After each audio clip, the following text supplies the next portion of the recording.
Me pidieron que hablara unos 20 minutos, entonces voy a presentar algo bastante breve y en cierto sentido más específico, más aterrizado, más puntual que lo que presentaron las colegas. En ese sentido creo que el orden quedó bastante bien.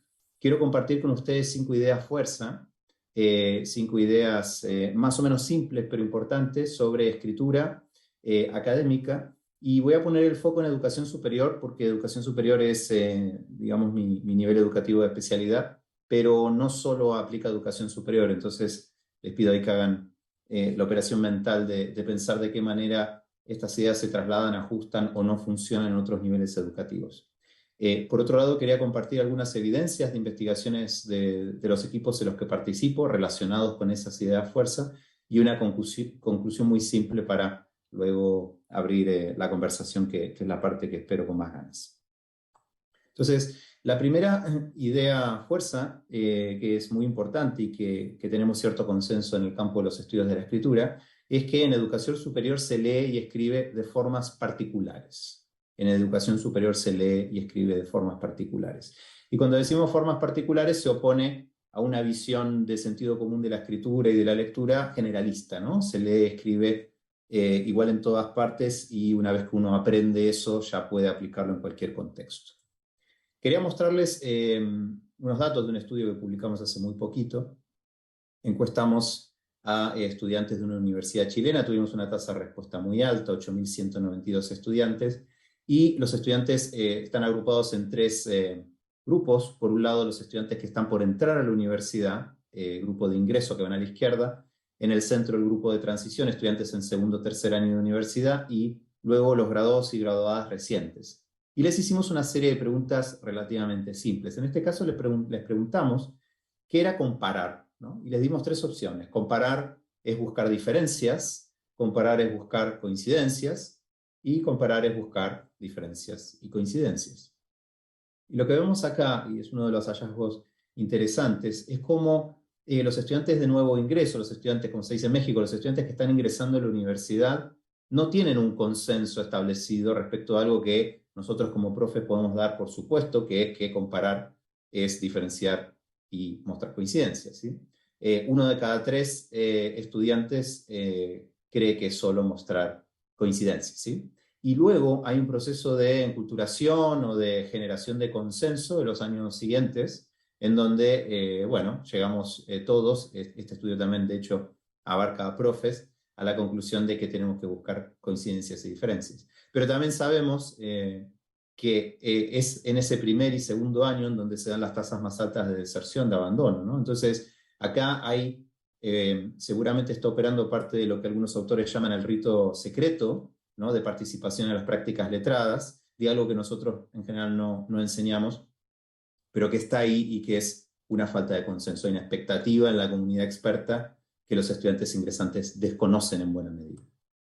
Por otro lado, también, esto es simplemente un menú de degustación de algunas investigaciones, nos interesó ver, ya no en términos de lo que los escritores y escritoras en formación creen, sino respecto de cómo son sus productos, en qué medida negocian sus afirmaciones en sus escritos, ¿no? Los estudiantes. Y usamos una categoría bastante establecida en lingüística aplicada y estudios de la escritura, que es la categoría de gradación en términos de mitigación y refuerzo. La mitigación es cuando nosotros a una afirmación añadimos elementos como posiblemente, quizás, sería, y el refuerzo es cuando agregamos elementos como sin dudas, demuestra o obvio. En ese caso lo que estamos haciendo es jugando, graduando el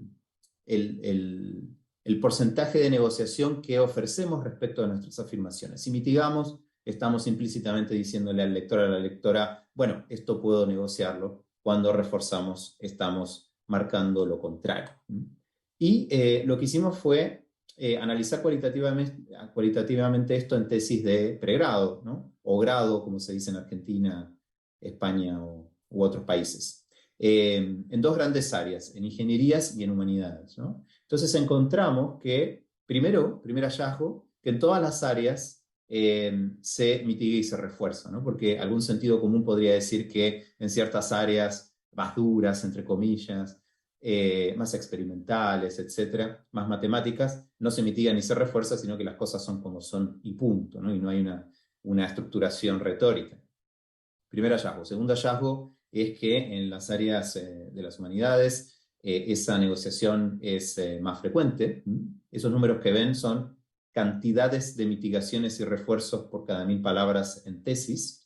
Lo otro que vimos que es súper interesante es que en este caso de las ingenierías se refuerza más de lo que se mitiga y en las humanidades se mitiga más de lo que refuerza. Ese es un hallazgo muy interesante que vincula formas de escritura con marcos epistemológicos y culturales respecto de cómo se construye conocimiento. ¿Sí? Entonces, básicamente estamos viendo que una filósofa recién graduada va a mitigar más de lo que refuerza y una ingeniera recién graduada o graduándose va a reforzar más de lo que mitiga. Entonces, estos dos hallazgos rápidos, ¿sí? Esto también está publicado, lo publicamos este año 2022, muestran cómo nuestra primera idea fuerza aquí en educación superior se lee y escribe de formas bien particulares y que están ancladas en consensos tanto universitarios transversales como disciplinares.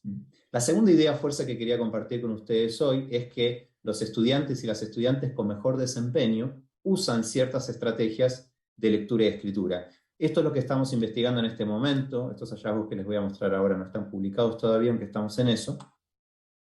Encontramos que, y comparto algunas fotos de estudiantes de mi entorno, fotos reales, los estudiantes de alto desempeño señalan que recurren a sus compañeros para conversar y o discutir sobre los textos que no entienden en un proceso de lectura autogestionada con otros. Uno de los principales hallazgos de esta etapa de nuestra investigación, que es más etnográfica, con entrevistas y entrevistas de seguimiento, es que los estudiantes de alto desempeño, los estudiantes que siempre les va bien en su cohorte, más allá de su nivel socioeconómico, género y área, reportan leer con otros. ¿Sí? Y acá tengo un ejemplo para compartir de Fabi, de psicología. Fabi es un seudónimo que él mismo o ella misma eligió. Dice, tenemos dos formas, en donde, bueno, uno comparte la pantalla y todos vamos leyendo a la misma vez, y una persona dice, me avisan si es que terminaron de leer para bajar un poco más, y así lo vamos haciendo, o bien el profesor, o encontramos un texto, lo dividimos en partes, lo leemos, y después nos reunimos y discutimos en torno a eso, y cada uno, no sé, comparte la pantalla, muestra lo que destacó, lo que no destacó, los comentarios que hizo, y todas esas cosas. Este ejemplo, este tipo de estrategias, aparecen repetidamente, con alta frecuencia, en las entrevistas con estudiantes de alto desempeño, pero no aparecen o aparecen muy esporádicamente y en general dictados desde el profesor o profesora en los estudiantes de bajo desempeño. En segundo lugar, encontramos que estudiantes tanto de alto como de bajo desempeño participan en lo que llamamos prácticas letradas vernáculas, es decir, formas de leer y escribir comunitarias, privadas, con otros grupos, pero fuera de la universidad, no académica. ¿Sí? Por ejemplo, reportan leer con frecuencia noticias y novelas. ¿Sí? Pero uno de los hallazgos también que nos parece más interesante de esta parte de nuestras investigaciones es que solamente los estudiantes de alto desempeño, no los de bajo desempeño, identifican relaciones entre sus prácticas vernáculas y entre sus prácticas académicas. ¿Sí? Los estudiantes de alto desempeño muestran cierta conciencia metalingüística, cierta elaboración respecto de que ahí están operando estrategias prácticas y competencias vinculadas. Los estudiantes de bajo desempeño, en cambio, no ven ninguna conexión, a pesar de que participan en mundos ricos, letrados, no ven ninguna conexión entre esos ámbitos. Camila, que es una estudiante de pedagogía parvularia, de educación inicial, nos dice, la verdad es que en eso tampoco siento que hay una diferencia, porque cuando uno escribe para la universidad también tiene que ser creativa para escribir. Hay un grado quizás no es tanto como cuando uno, no sé, está hablando de un videojuego donde hay elfos y duendes y la tremenda volá creativa, dice en chileno, con dragones y todo, pero para la universidad igual uno tiene que tener un cierto grado de creatividad en cómo uno presenta el argumento de tal manera que sea como agradable para el lector, que en este caso es el profesor o la profesora, dice Camila, mostrando esto que les decía antes, este hallazgo respecto de estrategias que usan escritores de alto desempeño. Entonces, nuestra segunda idea fuerza es que, además de que la escritura varía y es específica en los ámbitos universitarios y de educación superior, la escritura también muestra que los estudiantes con mejor desempeño usan ciertas estrategias para moverse en ese mundo. Tercera idea fuerza, la contracara de esto, es que encontramos en los diferentes estudios que estamos llevando a cabo que casi nadie enseña cómo leer y escribir académicamente. Hay otras investigaciones también en educación media que van en la misma línea. Este es un estudio también publicado el año pasado, en donde le preguntábamos a graduados de diferentes áreas cómo se enseña y se aprende a escribir en la universidad. Y esta pregunta que la hicimos a diferentes grupos en diferentes etapas, cuando llegamos a los graduados y graduadas, resultó que nuestras categorías que veníamos usando para comparar entre grupos no servían del todo, porque muchas veces la respuesta era no puedo responder esa pregunta porque no se enseña. O en otros casos lo que aparecía eran frecuentes evaluaciones negativas. Lo que ven en ese cuadro que está tomado de la publicación es la distribución por áreas disciplinares, y lo que vemos es que el 14,3% de las formas de enseñanza de aprendizaje mencionadas, nosotros lo codificamos cualitativamente y luego lo cuantificamos, son evaluaciones negativas al respecto, ¿no? Se enseña mal, se enseña poco, los profes no saben, etc. Y el 15% de las menciones es que no se enseña en lo absoluto. Quería compartir un testimonio duro, fuerte de una graduada. Estamos hablando además de personas que tuvieron éxito, podríamos decir, que terminaron sus estudios, ¿sí? No llegamos a hacer la investigación con estudiantes que habían abandonado. Esta estudiante dice: lamentable y contradictoriamente, la universidad se encarga, se supone, de formar alumnos con capacidades de investigación y redacción investigativa, científica y reflexiva, pero esto no se enseña en la teoría y tampoco en la práctica. Hay uno que otro curso sobre investigación, pero nada que enseñe a plasmar ideas o te presente la estructura básica de un texto de estas características. El alumno finalmente termina aprendiendo por ensayo y error, lo que cuesta muchas veces, no solo la nota de una asignatura, sino que también afecta a la confianza del estudiante sobre sus propias capacidades académicas. En ese sentido, por lo menos yo, avancé sola, sin ayuda. Entonces, acá solo una muestra de varias investigaciones al respecto. A pesar de esa vinculación con el desempeño, a pesar de esa diversidad y complejidad en educación superior, la lectura y la escritura, según las experiencias que cuentan los estudiantes, nos enseñan. También en otra investigación financiada que publicamos en el 2020 y luego nuevamente este año, fuimos a ver el currículum, fuimos a ver si esa no enseñanza reportada por estudiantes también aparecía en los programas, en los perfiles de egreso, en las metodologías, etc. Lo que están viendo acá es un estudio que hicimos con 50 perfiles de egreso de 10 universidades chilenas y de 5 áreas, y lo que encontramos es que la lectura y la escritura aparecen invisibilizadas o con bajísima frecuencia. Cuando digo invisibilizadas es que en un currículum de educación superior chileno que está fuertemente influido por el enfoque por competencias, y los perfiles de egreso son listas de competencias de los graduados y graduadas, la lectura y la escritura aparecen de manera implícita, supuesta, a competencias que las integran. Y eso sabemos que significa que no necesariamente nos tenemos que hacer cargo de su enseñanza, ¿no? Porque no aparece declarado. En concreto, en 50 perfiles de egreso, la escritura aparece solo 5 veces y la lectura 1. Y en esas pocas veces que aparece, además, aparece una visión que es generalista y aparece una visión que es reproductiva. Estos son conceptos de los estudios de la escritura. Hablé un poquito antes de esta concepción básica y generalista. Por ejemplo, aparecen competencias del tipo comunica correctamente o comunica efectivamente. Y sabemos que eso no alcanza por los testimonios que recorríamos antes. Cuarta idea fuerza, nos queda una más. Incluso la lectura y la escritura puede amenazar tu identidad y pertenencia comunitaria si no se parece a cómo lees y escribís en tu propia comunidad, con tu propia gente, ¿sí?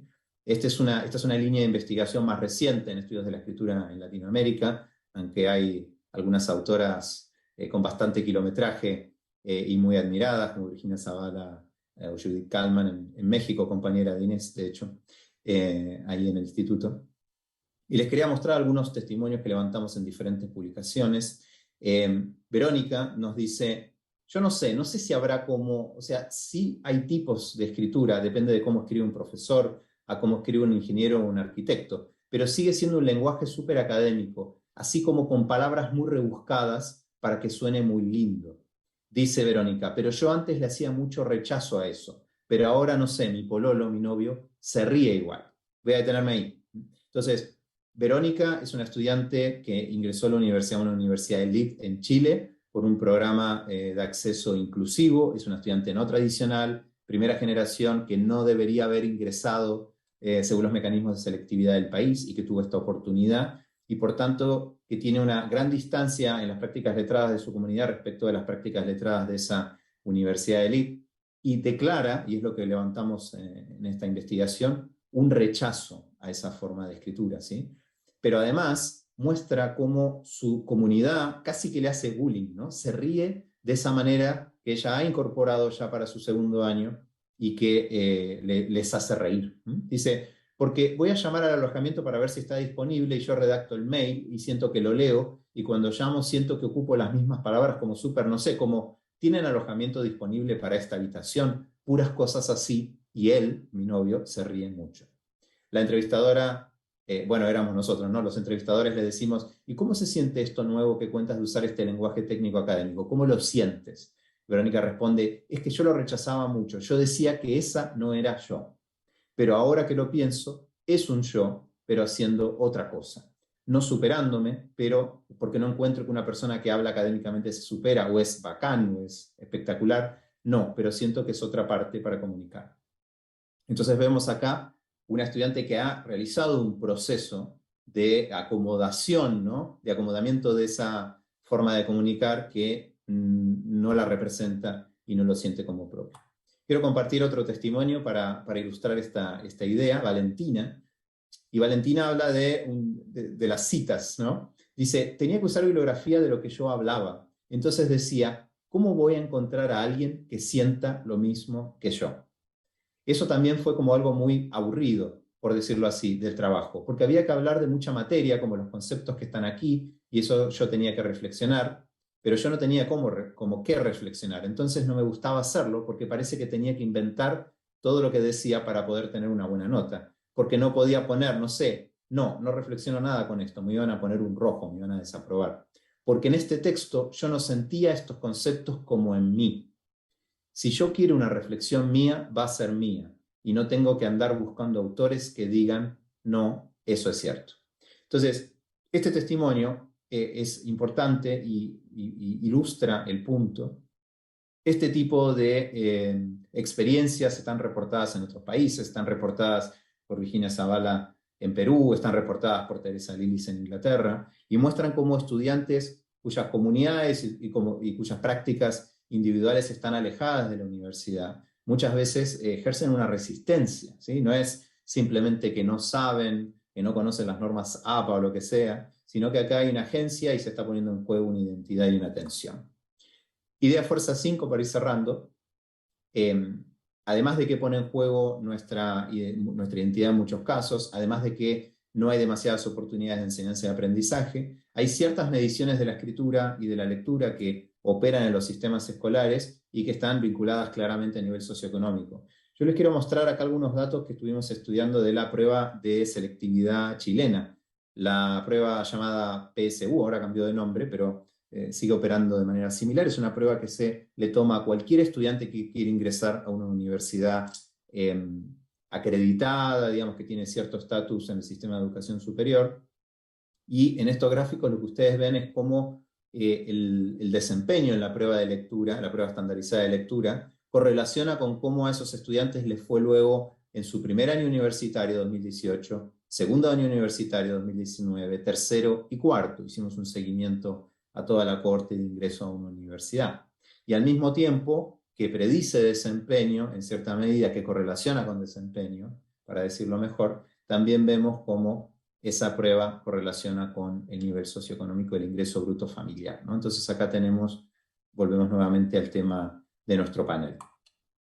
Para concluir y pasar la pelota para iniciar la conversación, enseñar o no enseñar lectura y escritura académica no es inocuo, no es optativo, no es externo a las personas. Por el contrario, intersecta con temas de identidad, con temas de equidad y de justicia educativa. Y en ese sentido necesitamos repensar, y este es un debate quizás más para los estudios de la escritura y los dispositivos de enseñanza y aprendizaje de lectura y escritura, cómo y para qué se enseña, si es que se enseña, escritura académica. Y en ese sentido quería compartir con ustedes un libro que acabamos de publicar, que se llama Escritura e Inclusión en la Universidad. Se puede descargar gratuitamente y fue financiado por el Ministerio de Educación de Chile. Este libro, basado en estas evidencias que mostraba, intenta proponer ejercicios, estrategias para profes de todas las áreas que tomen en cuenta esto que estamos compartiendo, ¿sí? Y que modifiquen las prácticas letradas que se ejercen en las universidades. Es decir, que este libro intenta que nosotros como profes, nosotros como representantes institucionales, repensemos cómo se lee y escribe la universidad, qué expectativas tenemos, qué enseñamos y cómo lo hacemos. También quería invitarlas a visitar la página web escriturayaprendizaje.cl, donde estas investigaciones, estos productos están reportados y compartidos de manera libre y gratuita, también con financiamiento de la Agencia Nacional de Investigación Científica de Chile. Muchas gracias.